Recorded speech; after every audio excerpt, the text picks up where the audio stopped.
So let's go to the offensive side of the ball, get a little more positive because, hey, at the end of the day, this was a 62-point win for LSU. And while I'm still skeptical, many of you are as well, we're all really looking forward to this game against Mississippi State. And coming into the season, I'm not sure that many of us were feeling that way.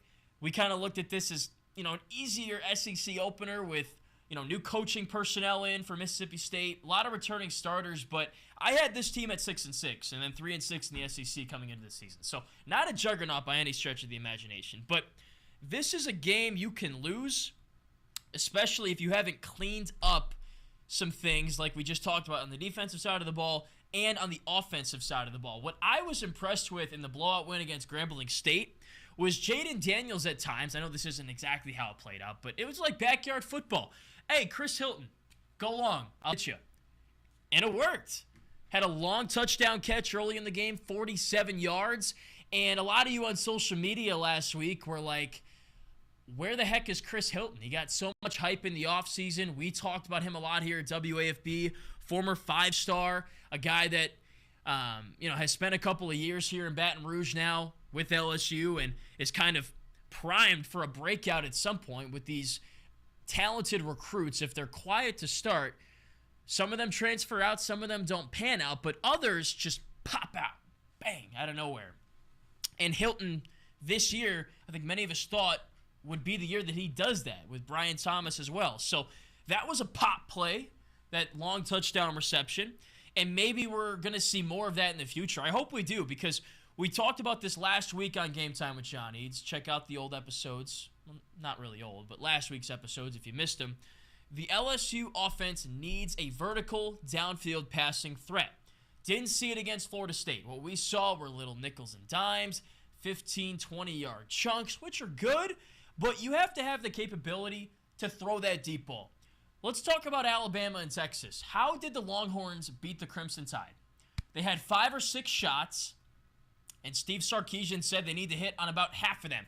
To me, they hit on pretty much all of their deep shots. Xavier Worthy touchdown.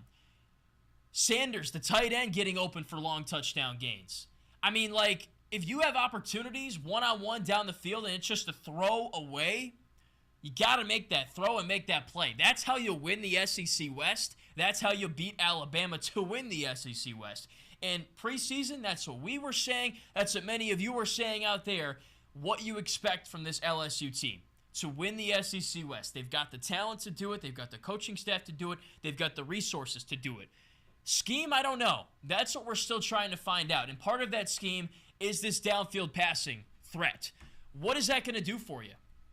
Not only will it get you big gains, explosive plays, points, also opens up your run game, which, at least in the Florida State game, we didn't see a whole lot of outside of Jaden Daniels taking off, scrambling, juking dudes out, and stuff like that, which is great, but it's not what you want your primary source of rushing yardage to be. You want guys to, go for 10, even 5 yards when they're handed off the football on first down, second down to just move the ball down the field. So that's a good segue in the next positive from this game for me. Logan Diggs. Can you Diggs it? What a game for him. Didn't play in the opener against Florida State. He was dressed. He was there. Saw him warming up. And then really, I don't know what I was thinking during the game, but I just kind of forgot about him. And I wonder if the coaching staff did too. Brian Kelly did say it was a coach's decision not to play him in the game against the Seminoles, so he didn't play. And I'm not sure that if he did play, it would have made that much of a difference because, well, Florida State scored 45 points, LSU scored 24. And I'm not sure that having Diggs in the game would have done much for this run game, the way the offensive line was playing. If, there's no holes to run through and you're not a superhuman like some of these NFL running backs are that can kind of create your own hole or find some yardage out of nowhere, I'm not sure that Diggs playing would have made that much of a difference. But I think it will make a difference moving forward because he was really impressive. Led the team with 15 carries, over 100 yards, touchdown as well. He just brings a different element. He treats every carry like it's his last carry. He's trying to hurdle guys to the 5-yard line when he knows pretty darn well he's probably not vaulting them, probably not getting to the end zone. He just wants to squeeze every yard he can out of that sponge before the play's over with.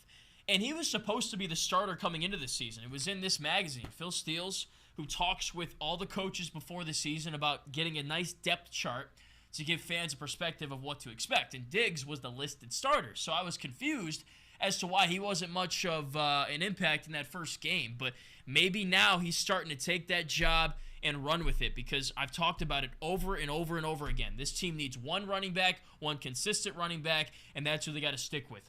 I think after watching this game, Logan Diggs is that guy. He's a mix of Josh Williams, Noah Cain, Armani Goodwin, Trey Bradford. I'm definitely leaving somebody out. John Emery. He's a mix of all of those guys into one smoothie. All right, so instead of having 5 different ingredients to make one smoothie, he is the smoothie. You put it in the blender, it's done.